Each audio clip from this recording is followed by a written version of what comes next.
Welcome to Rise Anyway, a space where we explore what it means to rebuild, to grow, and to start again. I'm Guy Christ. Every episode is a quiet reminder that no matter how far you've fallen, you can always rise anyway. Rise Anyway, Ep.5, J.K. Rowling, the magic born from hardship on cold Edinburgh afternoons. A young mother pushed a pram into cafes.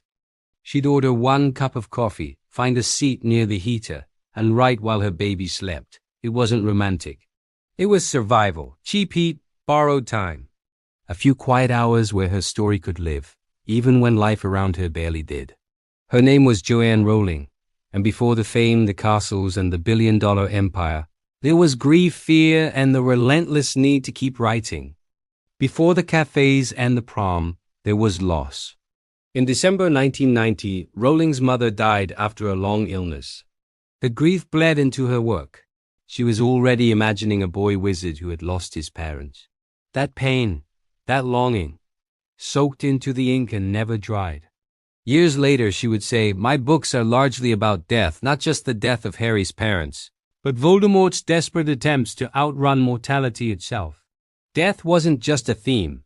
It was the soil from which everything grew. A few years later, she married a journalist in Portugal.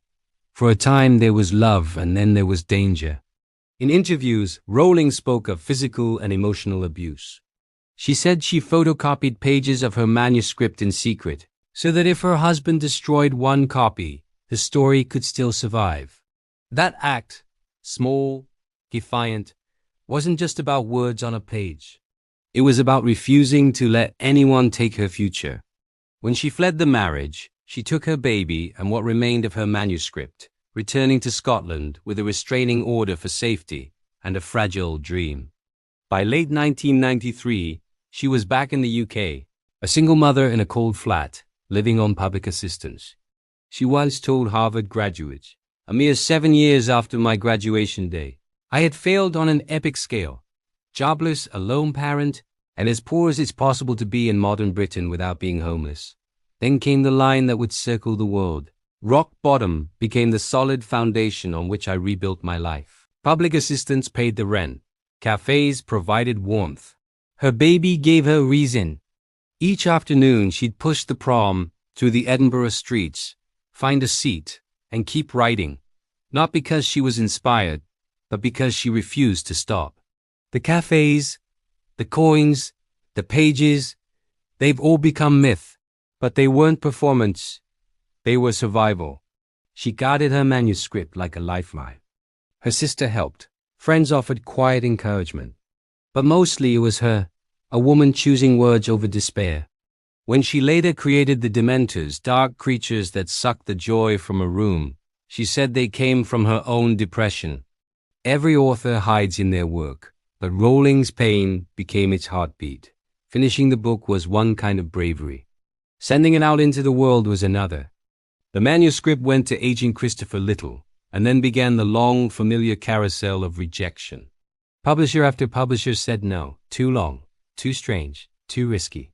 Until finally, Bloomsbury said yes. And the story of that yes has become legend. Nigel Newton, the publisher, handed the first chapter to his 8-year-old daughter. Alice, she came back in awe and said, "Dad, you have to publish this." Bloomsbury printed just 500 copies of Harry Potter and the Philosopher's Stone. 300 went to libraries. But the spark caught. By 1998, Scholastic bought the US rights for $105,000, and the world would never be the same. Success came like sunlight after a storm. Suddenly there were awards, midnight queues, and a new kind of pressure, one that fame doesn't erase, just replaces. But beneath the headlines was something quieter. A kitchen table no longer cluttered with overdue bills. A daughter who wouldn't remember hunger. A woman who no longer feared the knock at the door. In her Harvard speech, Rowling said, "Poverty entails fear and stress and sometimes depression. It means 1,000 petty humiliations and hardships. And yet," she added, "it also teaches you what truly matters when everything else falls away." At its heart, Harry Potter isn't about spells or sorcery. It's about mortality and how we face it. It's about choosing love over fear, friendship over power, and faith over despair. Every line, every loss, every battle was written by a woman who had already survived hers. She once said, "I stopped pretending to myself that I was anything other than what I was." That clarity, brutal, liberating, became her foundation. Even the most solitary stories have supporting characters. Her sister, who offered her a place to stay. Her editors, who believed in a world of wands and owls. A child reader who saw the magic first. And yes, a government safety net that, imperfectly but vitally, kept food on the table long enough for a dream to grow. Rowling never forgot that. Through the Rowling Charitable Trust, she's given millions to support single parents, children, and women in need. She once said she knew what it meant to count coins, and she didn't want others to have to. Her story teaches something deeper than luck or talent. It teaches that pain can be rewritten, not erased, but repurposed. She didn't just rise out of poverty. She wrote her way out of it. And in doing so, she gave the world a story about courage, loyalty, and the choice to keep loving in a world that can break your heart. Rock Bottom became the solid foundation on which I rebuilt my life. My books are largely about death. These aren't quotes about despair. They're a map for survival. Rowling's ascent didn't tidy the past. It translated it. Grief became empathy. Fear became story. Failure became foundation. Luck helped, yes. But luck only finds you when your work already exists, when you've written through the cold, through the loneliness, through the endless cups of coffee and doubt. The real magic wasn't the wand. It was the will.